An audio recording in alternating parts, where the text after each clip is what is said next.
Hi, everyone. Bill here from the Sports Insanity Network, and welcome to another exciting edition of Murphy's View. Well, we had some interesting hires during the off season in the NFL. We had eight of them. So, what I thought would be fun today is I am going to rank them and give my predictions for how I think they're going to do in the year. So, I am going to use the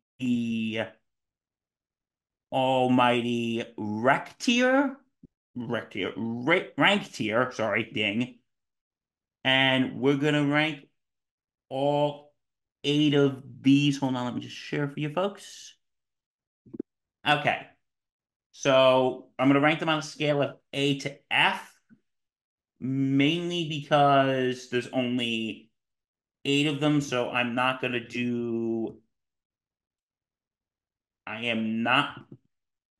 to do S or E.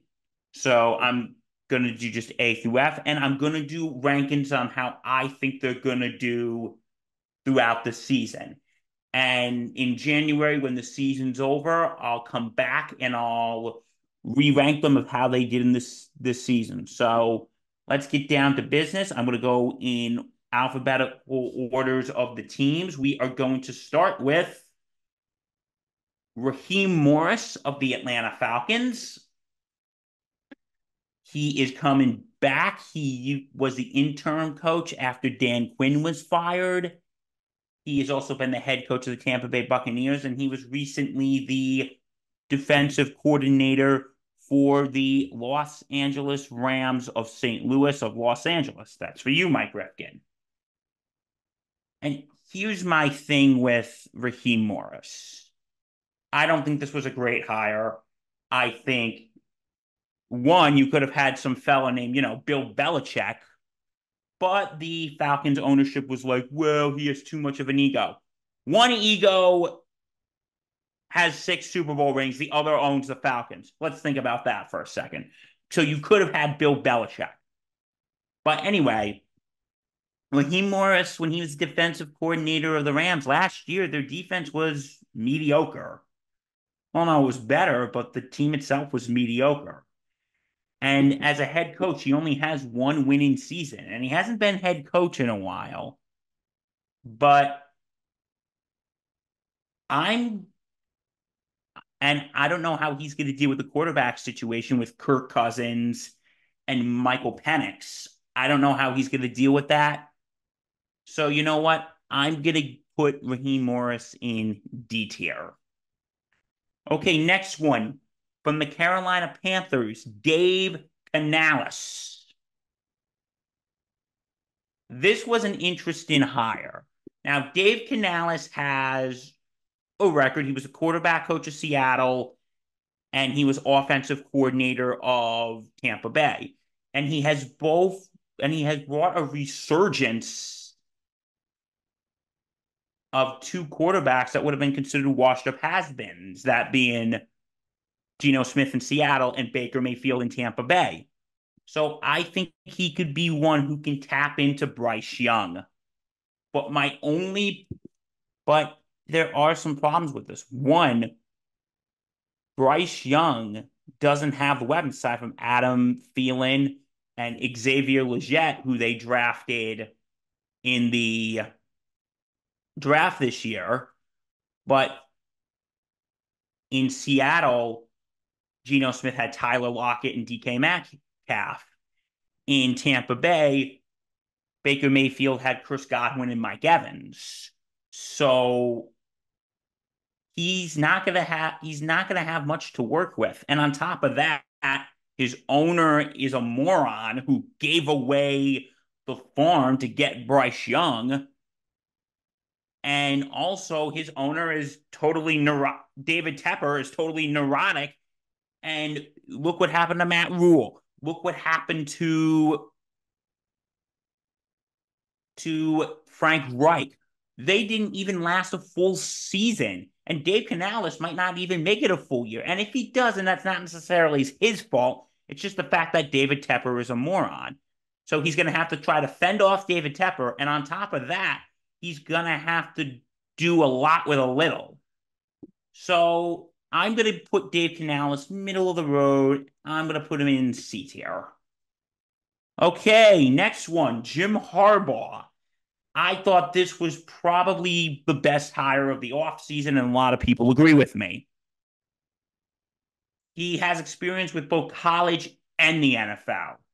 In his first season as the NFL head coach, he led the 49ers to their first winning season in nearly 10 years and to a playoff berth. And he also molded, after the injury of Alex Smith, he also molded Colin Kaepernick, which I know to some people that's a dirty word nowadays, but he turned him into a good quarterback. He's the winningest coach in San Francisco history. He went back to college in Michigan, recently won the national championship.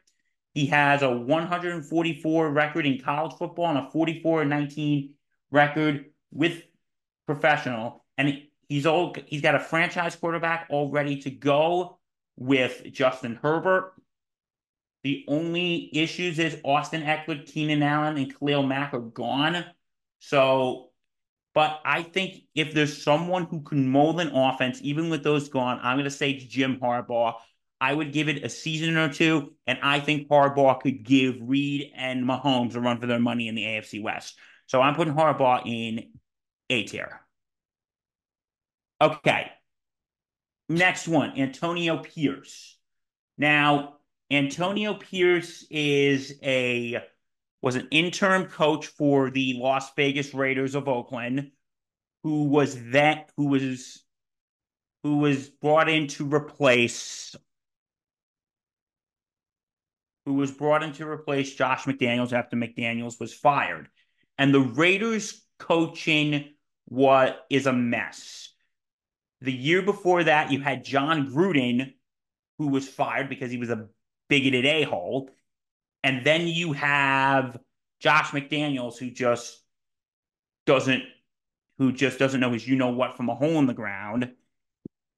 And I think Antonio Pierce, he led the Raiders to a 5-4 season. He took a fourth round pick quarterback with Aiden O'Connell and turned them into a somewhat decent team. And now I think he has a time to establish a culture. He's well liked and well respected by the players. If anyone remembers in the offseason, Max Crosby said, I'm a free agent this season. If Antonio Pierce is head coach, then I'll resign. If not, then maybe I'll just go test the market. And when they announced he's head coach, Max Crosby signed, he said, let's get to work. So you know what? I'm going to put Antonio Pierce in B tier. Okay, next one. Jerod Mayo. I think for the New England Patriots, Jerod Mayo, I do not think this was a bright idea. Like, he's a linebacker coach, yes, and he's been under the wing of Bill Belichick, yes. But the thing is, okay, yeah, their defense is good, but the defense is not the problem. The problem is you've had a quarterback situation in the post Brady era with Mac Jones, and Mac Jones is gone, so that's not going to be much of an issue anymore. But your big problem is you got a new quarterback with Drake May. Can Jerod Mayo mold him? And there was talk with Jerod Mayo when Belichick was let go that the new was he going to be the new head coach? Because there was someone else who was in mind who actually got let go the day before Belichick did, and that was Mike Vrabel of Tennessee. And there was talk that Robert Kraft wanted Mike Vrabel. And to be honest with you, I think Vrabel would have been the better choice. Because if you're getting a new quarterback, yes, like Mayo, Vrabel is more defensive oriented, but he's been head coach and he can coach both sides of the ball. So if anything, I think Vrabel would have been a better choice than Mayo. And I'm so knowing how this is going to be and the Pats are a mess right now, I'm going to have to put Mayo in F tier. All right, we have three more to go. Next, we got from the Seattle Seahawks, Michael McDonald. I think this is someone, I think this was a very good choice on Seattle's part.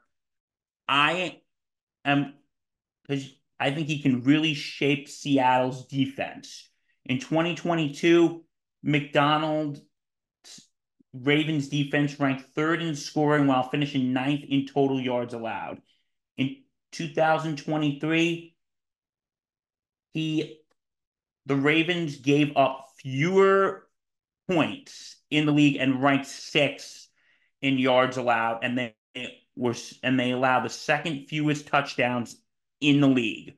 So I and while Seattle's defense last year, they finished 25th in points allowed, and they ranked in the top five for 20 plus yard explosive plays, and they finished near the top of the NFL in missed tackles. So I think McDonald can really mold this Seattle defense and how he brought upon his offensive coordinator to keep in line Geno Smith, Tyler Lockett, and DK Metcalf. So I'm going to put Michael McDonald in A tier. Okay, next one from the Tennessee Titans, Brian Callahan. I think Brian Callahan was a good choice for this Tennessee team amongst the weirdest firing in the NFL, that being Mike Vrabel.